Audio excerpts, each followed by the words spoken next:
This spring, the Department of Health is testing out a new strategy to tackle a rodent problem, specifically our favorite furry friends, those lovely DC rats. Yeah, and our Liana Golden, she's live in Northwest this morning. Liana, the city's hopeful that this new tactic is going to work.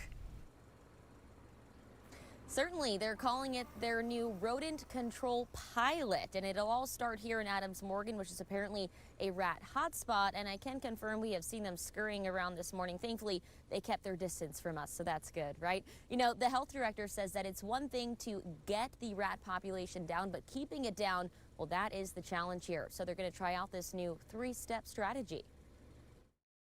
So we're going to use a series of baiting and tracking powder and a fertility suppressant, and we're going to get the rat population down, and then we're going to come back in 3 weeks to see if any of those babies survived and get them too.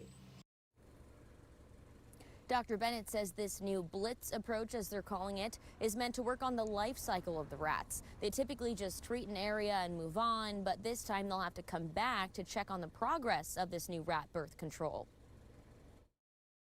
We don't generally do the fertility drugs, but we're gonna take the cost, and then that should decrease the population. Any that are born in that time, their life cycle, they should be mature enough to be out and about and getting into our tracking powder and other things in about 3 weeks.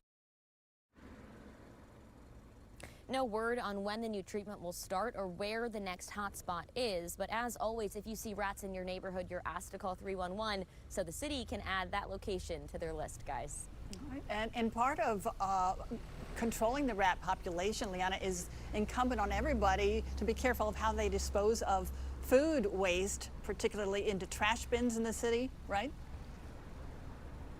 Yeah, Melanie, exactly. The health director mentioned that. She said we all have to do our part. Obviously, don't leave trash on the streets. If you throw them into the bins, make sure they're in the bins. Don't let it hang around, because any food these rats find, they will use it and they will stick around, and obviously we don't want that. No way. You're not a true Washingtonian until you've seen a DC rat, but it's okay to see them go away too. Liana, thank you so much for